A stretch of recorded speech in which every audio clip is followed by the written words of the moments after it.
Platiquemos ahora sobre los algoritmos para la toma de decisiones en pie diabético, porque pues es muy fácil encontrarse con un paciente que nos llega así, y es todavía más fácil y más sencillo hacer esto.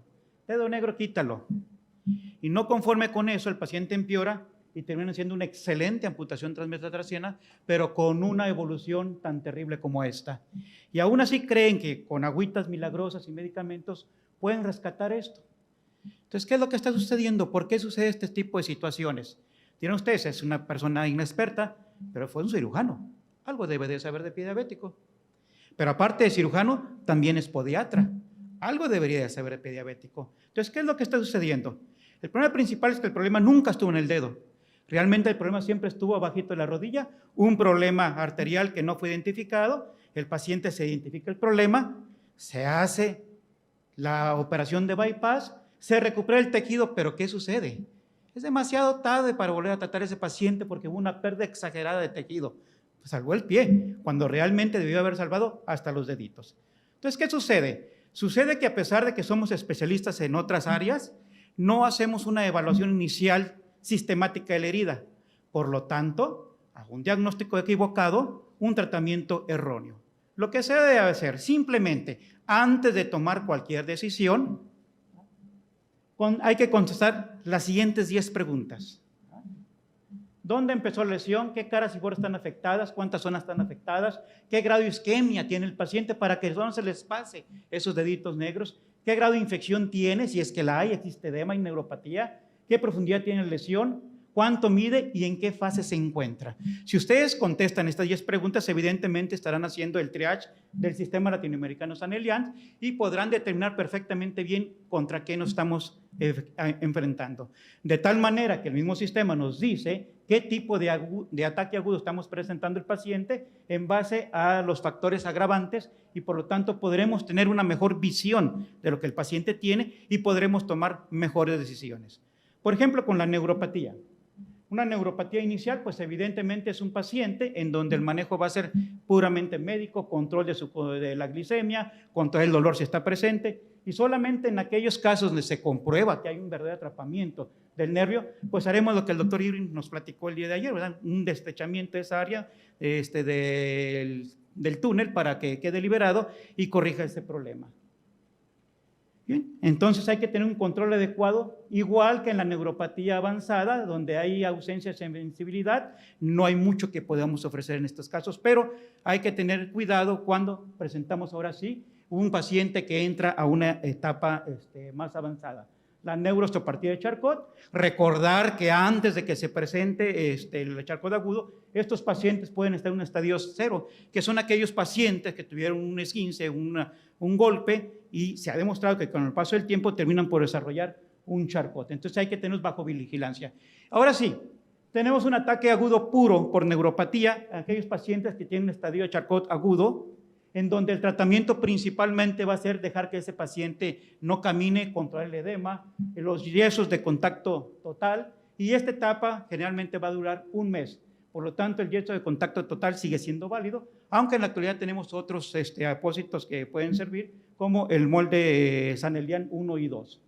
De tal manera que este paciente, una vez que controlamos el ataque agudo, pasaría a un estadio 2, en donde continuaremos con férulas Crown durante 3 o 4 meses, o incluso podemos seguir utilizando el molde San Elian 2. Estos pacientes se trata de llevar de un estadio 2 a un estadio 3, que es el Charcot crónico, y es ahí donde entrarán todas aquellas cirugías que nos platicó ayer el doctor Irving, tan bonita plática, en donde se harán osteotomías, liberaciones tendinosas, y en caso de que exista mayor destrucción, viene lo que es la reconstrucción total de pie. Y recuerden que estos ataques pueden ser mixtos, como en este caso, por ejemplo, un paciente que tuvo su fractura, siguió caminando, se infectó, pues inmediatamente sometido a un destrechamiento, un desbridamiento, para un control adecuado del proceso infeccioso, y entonces sí, entre el ortopedista o el especialista a hacer su reparación para fijar esos fragmentos óseos y poder llevar este pie a que sea un pie plantígrado y que pueda pisar en forma correcta y adecuada. De tal manera que estos pacientes tenemos que llevarlos a un control y manejo de todos los demás factores que pueden existir en forma conjunta. Lo mismo sucede con el edema, ¿verdad? Un edema inicial es un paciente que puede tener una lesión pequeña y el edema es secundario a ese proceso infeccioso, en donde el tratamiento principalmente será el destrechamiento y el desvibramiento. Podemos usar terapia de presión negativa para controlar el proceso inflamatorio. Esto nos quitará el edema, la granulación y posteriormente pasarlo a una epitelización. Cuando tenemos un edema que incluye todo el pie, aquí hay que tener siempre presente que un edema de un solo pie podemos tener incluido un proceso infeccioso agregado. Por lo tanto, estaríamos ante un ataque agudo mixto, el edema tanto como la infección, y no sería un edema puro. Estos pacientes hay que valorarse inicialmente, hay que desbridar, buscar esos abscesos, iniciar la terapia de control, va a controlar la infección. Si no se controla, hay que buscar qué otros factores están agregados. Si logramos tener control adecuado, entonces este paciente lo sometemos a uso de bombas de compresión intermitentes, o bien usamos vendaje de Jones, o también los moldes Anelian tipo 1 y tipo 2, según la etapa en la que se encuentre el paciente, para poder llevar a este paciente, ahora sí, controlar la inflamación, la granulación y epitelización y llevarlo a la cicatrización completa de esas heridas. Cuidado, ahora sí estamos ante un ataque agudo puro por edema. Son aquellos pacientes que tienen edema bilateral que generalmente deben de iniciar su manejo en forma intrahospitalaria y un manejo simultáneo. Cuando tenemos un proceso infeccioso, evidentemente que tiene que entrar rápido a desbridarse ese paciente y manejar conjuntamente la insuficiencia cardíaca, la insuficiencia renal o todos los demás factores metabólicos que están condicionando ese edema bilateral, que ayer lo comentaba muy bien el doctor Carrizola. El control de todos los demás factores agravantes que pueden estar presentes es fundamental para llevar esto a un éxito total de estos pacientes. Si no hay éxito en este control es porque algo más tiene el paciente que no se ha podido encontrar. En cuanto a la infección, sucede algo muy semejante. Aquellos pacientes que tienen infección leve, que hay una induración, color local, algo de exudado, pues el manejo generalmente es ambulatorio. Reposo, limpieza de la herida, algún antibiótico como monodroga. Y entonces sí, esto va generalmente a evolucionar en forma correcta. Si el paciente no evoluciona bien es porque hay algo más y entonces habrá que buscar la causa que está condicionando que no evolucione bien, tomar cultivos y sobre todo buscar y revalorar el caso y reclasificarlo de nuevo porque algo más está sucediendo con este paciente. Vean este caso. Una herida tan simple y tan sencilla de curar que ni siquiera necesitó antibióticos. Esto es inmediatamente después de que se retira el geloma, esa descarga purulenta. Vean ustedes, no hay infección local, no tiene signos clínicos de infección y si no tiene datos clínicos de infección, no requiere ni de antibióticos. En los casos en que tenemos infección moderada, entonces sí, hay que buscar abscesos, necrosis, fascitis, osteomelitis, ¿verdad? Y estos pacientes consideran inicialmente el manejo hospitalario, iniciar antibióticos, buscar esos abscesos para hacer una desbridación minuciosa. Y ojo, paciente que tiene un proceso infeccioso y que su score Anelian es de 17 o más arriba, hay que empezar a sospechar que estamos ante un ataque agudo de pie diabético. Como en este caso, por ejemplo, pues hay que buscar todas las conejeras, todos los abscesos, ven ustedes hasta dónde llega esto. Pero son pacientes que responden bien si ustedes retiran todos esos tejidos infectados, desvitalizados y tendrán un muy buen lecho para poder trabajar esa herida. Entonces, si la evolución es adecuada, pues el paciente pasa a lo que es el cuidado de heridas por fase de cicatrización, controlar la inflamación, la granulación y la epitelización. Siempre va a seguir esta vía. No podemos tener una epitelización si no ha habido granulación o si sigue con un proceso inflamatorio activo. De tal manera que si la evolución no es adecuada, entonces si tomamos un cultivo, y cuando tomen un cultivo, el cultivo se tiene que tomar no por frotis. Hay que mandar este tejido que están desbridando, que están quitando, y es lo que mandamos, un cultivo biopsia. Si hay éxito, reclasificamos y continuamos con todo lo demás. Si no hay éxito, aquí es donde empezamos a ver las localizaciones y es a nivel falángica, y el tejido es irreversible. Es entonces que echaremos manos de las amputaciones de uno o más dígitos, como en este caso. Aparentemente tenemos una herida, pero que es una herida que afecta todo el grosor del dedo, lo recubre por completo y esto es todo tejido irrecuperable. Por lo tanto, este paciente tiene que ser sometido a una amputación digital. Cuando el tejido irrecuperable está localizado a nivel metatarsal, pues entonces vendrán los otros tipos de amputaciones como la de a medio pie, transmetatarsiana, linfrachopar, incluyendo una amputación de Syme, quitar todo este tejido desvitalizado para tener un buen colchón y hacer una buena cirugía a este nivel.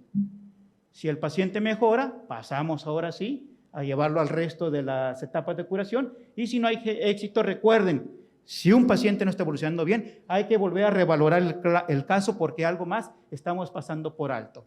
En caso de que el paciente presente osteomielitis, hay que tomar un cultivo, y si van a tomar un cultivo en osteomielitis, pues hay que ir por el pedacito de hueso, no por ese exudado purulento, sino por el hueso, en donde están las bacterias activas que están condicionando ese problema. Hay que desbridar, hay que hacer curetaje óseo, hay que hacer un degrado, osteotomía, el uso prolongado de antibióticos, pero lo principal es valorar bien. Por ejemplo, este es un dedo en salchicha con múltiples trayectos fistulosos, que el paciente lo corroboramos con una radiografía, pero cuando uno pone su pinza y toca, y no nada más toca, sino salen fragmentos óseos, pues estamos ante una osteomielitis. ¿El tratamiento es amputación? Pues no. Aquí sí tenemos tejido recuperable, por lo tanto, hacemos una desbridación amplia, resecamos todo ese tejido hueso que está infectado y ustedes podrán rescatar este dígito y es un paciente que lo van a recuperar en forma correcta y adecuada. Por lo tanto, si la evolución es adecuada, pues el paciente continúa todo el tratamiento para llevar a la epitelización. Ahora sí, proceso infeccioso. Evidentemente, cualquier paciente que tengamos una infección grave, estamos ante un ataque agudo, que exige, por lo tanto, un tratamiento rápido. Son pacientes que no debemos prolongar su tratamiento, hospitalizar inmediatamente. Aquí tomamos un cultivo de inicio y el manejo debe ser multidisciplinario de todas las demás patologías coadyuvantes que tenga el paciente. Y por lo tanto, muy importante, no se debe retrasar la cirugía por más de 8 horas. Si es un paciente que viene estable, estabilícenlo. Pero si en 3, 4 horas no se estabilizó, no porque lo sigan manejando por 12 horas más o un día más se va a estabilizar. Al contrario, cada vez va a ser peor. Y lo que sí hemos observado, que esos pacientes inestables, tan pronto como son sometidos a una desbridación, empiezan a mejorar en forma inmediata. Antibióticos, podemos utilizar cualquier esquema, doble esquema, triple esquema, según lo que estemos sospechando, pero lo más importante es que mientras están impregnando, se está operando ya el paciente. Tampoco esperar que el paciente esté varias horas, varios días con antibióticos para poderlo operar. Hay que efectuar drenajes de desviación urgentes si el paciente no tiene éxito y está en riesgo su vida. Aquí es donde efectuamos las amputaciones, ya sea supra o infracondilia. Pero si este paciente, por ejemplo, que empezó con un problema a nivel de dedos, que no fue controlado en forma correcta, hubo una infección ascendente con mionecrosis, paciente en terapia intensiva, pues lo más evidente es que este paciente tuvo que ser amputado para poder rescatarle la vida. Lo más triste es que al año siguiente le sucede lo mismo a la otra extremidad. Entonces son pacientes que si ustedes someten a tratamiento quirúrgico, lo manejan en forma correcta, sí son pacientes que se pueden rescatar. Una vez que tienen éxito con todo esto, pues hay que revalorar y tomar el algoritmo adecuado. De tal manera que ustedes hacen su seguimiento de San Elian, entonces sí tendrán ya y podrán tener una amplia visión de lo que está sucediendo, clasificarlo grado 1, grado 2, grado 3, seguir el algoritmo que acabamos de indicar según el grado San Elian y según el ataque agudo que esté predominando y que no se nos olvide nunca. Que aparte de esto tenemos otro factor agravante, que es la isquemia, que es la responsable de la mayoría de las amputaciones, incluyendo con la infección. De tal manera, vean este caso, cualquiera me puede decir que es un proceso infeccioso lo que este paciente tiene, y efectivamente, este paciente que fue amputado, siguió progresando el proceso infeccioso, tiene un gran absceso que evidentemente hay que drenar. Como este paciente es sometido primero a las 10 preguntas, en su examen nos damos cuenta que no tenemos curvas pletismográficas en ese pie. Véanlo, compárenlo con otro pie. Es evidente que aquí tenemos un problema circulatorio. Por lo tanto, este paciente, lo primero que tenemos que preguntarnos, ¿está presente la isquemia? Sí, sí está presente.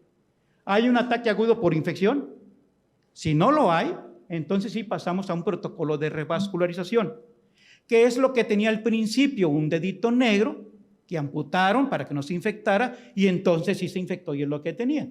Pero en este caso, estamos viendo que sí tenemos un ataque agudo agregado por infección, por lo tanto, tenemos que hacer una desviación urgente y controlar el proceso infeccioso. Este paciente lo sometemos a tratamiento quirúrgico. Vean ustedes la cabeza del metatarsiano que dejaron ahí, está desvitalizada prácticamente, está desprendiendo sola. Todo este tejido es vitalizado que se necrosó, evidentemente hay que quitarlo, limpiarlo, controlar el proceso séptico. Vean la cabeza del metatarsiano completamente destruida, la cortamos con hueso, con tijera. Y entonces sí, esto es lo que vieron la primera vez que amputaron el dedo. Pero como no le dieron importancia al otro factor agregado isquemia, esto es lo que sucede cuando no lo corriges. Este paciente tardó varios días mientras conseguía su economía y vean, no se controla la infección, pero empieza a necrosar bordes. Continúa necrosando y el proceso sigue avanzando. Por lo tanto, una vez que ustedes controlan el proceso infeccioso, debe de entrar un protocolo de revascularización, su arteriografía del paciente, donde podemos ver que abajo de la rodilla prácticamente no tenemos nada. Y aquí sirve para mencionar que las arteriografías no son para decir, no tiene vasos distales, hay que amputar. Una arteriografía no es para decidir amputación, ni para decidir nivel de amputación. Entonces, después de esto, este paciente es sometido a una exploración de vasos distales, no veíamos ningún vaso distal, y oh sorpresa, tenemos que a nivel de la pedia tenemos un excelente vaso receptor, por lo tanto, este paciente es sometido a un bypass distal, y este paciente es llevado con éxito su revascularización, y ahora sí, ya corregimos el proceso de ataque agudo por infección, corregimos ya el ataque agudo por isquemia. ¿Qué sigue? Tejido metatarsal irrecuperable, hacemos una amputación transmetatarsiana. Controlar la infección, esto es lo que no era recuperable. Desbridaciones frecuentes para poder controlar todo el proceso que tenemos local. ¿Sí? Usamos la tecnología que sea acorde a lo que andamos buscando y lo que el paciente pueda utilizar. En este caso decidimos utilizar larvas para controlar todo este tejido de desbridación. Desbridó perfectamente bien. Controlamos ahora sí la fase inflamatoria, la terapia de depresión negativa me controla el edema y también me acorta la fase de granulación y me lo prepara para ahora sí acortar la fase de epiteliación. Nosotros utilizamos un injerto de piel, el mismo VAC nos sirve para fijar ese injerto de piel y entonces sí, este paciente lo llevamos a una cicatrización adecuada. Pero no queda ahí, hay que rehabilitarlos con su plantilla y no queda ahí. Tiene que regresar a su módulo de pie de riesgo. ¿Por qué? Porque 3 años después, este paciente presenta lo mismo que presentó. Esta era la lesión inicial por la cual le amputaron ese dedito al paciente y miren qué terminó. Cuando el paciente es detectado en forma correcta, siguen ustedes sus 10 preguntas que contestan, toman el algoritmo adecuado y este paciente es sometido a un procedimiento adecuado de revascularización y ese dedo se salva. Muchas gracias.